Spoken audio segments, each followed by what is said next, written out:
நம்ம இயேசுவுக்கு நன்மை மட்டும்தான் செய்ய தெரியும். அவருக்கு தீமை செய்ய தெரியாது.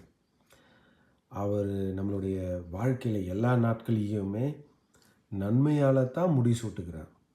அவருக்கு நன்மை மட்டும்தான் செய்ய தெரியும்.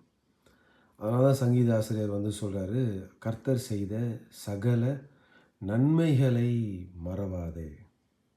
அவருக்கு எந்த நேரமும் நன்மை மட்டும்தான் செஞ்சுக்கிட்டே இருப்பார். நன்மையை தவிர அவருக்கு வேறு எதையுமே செய்ய தெரியாது. தம் பிள்ளைகள் மனுஷியை பார்த்து, "அம்மாடி, எனக்கு உனக்கு நன்மை மட்டும்தான் செய்ய தெரியும். நான் உன் நாட்கள் எல்லாத்தையுமே நன்மையால் தான் முடிசூட்டியிருக்கிறேன்னு" சொல்கிறாரு. ஆனால் மனுஷனுக்கும் மனுஷிக்கும் எப்பயுமே ஒரு சந்தேகம்.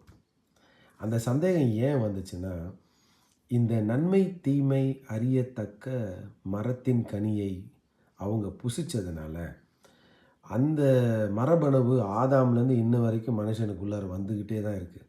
இருக்குமோ, இப்படி இருக்குமோ, அதனால் இருக்குமோ இப்படின்னு சொல்லி கற்பனையிலே அஸ்யூம் பண்ணிப்பாங்க.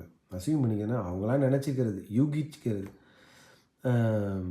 நமக்கு வந்து நல்லது நடந்ததுன்னா, ஓகே, நம்ம ஏதோ நல்லது செஞ்சுருக்கோம் அப்படின்ட்டு.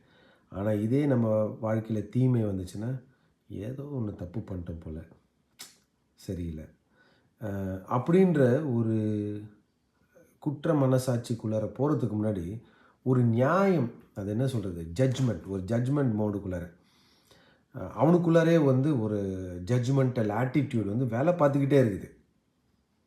அதனால தான் அவனையே அவன் ஜட்ஜ் பண்ணிக்கிறான். சுயமாக அவனை வந்து தீர்ப்பிட்டுக்கிறான்.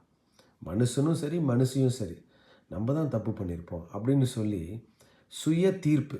இந்த சுய தீர்ப்பு இருக்குல்ல, செல்ஃப் ஜட்ஜ்மெண்ட், இது வந்து அவனை போட்டு சாகடிச்சிடுது. அது மனுஷனும் மனுஷியும் போட்டு அவனை போட்டு உண்டுலன்னு ஆக்கிடுது. அவனுடைய எல்லா நாட்களும் அவன் படுக்கும் போதும் அப்படி தான் யோசிக்கிறான், எந்திரிக்கும் போதும் அப்படி தான் யோசிக்கிறான். அவனுடைய எல்லா விஷயத்துலையுமே இது கலந்து போய் அது அவனை சுக்கு நூறாக்குது. இதுக்கு தான் பிரியமானவர்களை இயேசு சிலுவையில் மரித்தார். இதுக்கு தான் அவர் ரத்தம் சிந்தனை. ஏன்னா இந்த சுய தீர்ப்பு இருக்குது பார்த்தீங்களா, இதை நீக்கணும் அப்படின்னு சொல்லிட்டு அவர் என்ன பண்ணிட்டார்னா, எல்லா தீர்ப்பையும் அவர் மேலே வாங்கிக்கிட்டார். அந்த ஜட்ஜ்மெண்ட் எல்லாத்தையுமே அவர் வாங்கிட்டார்.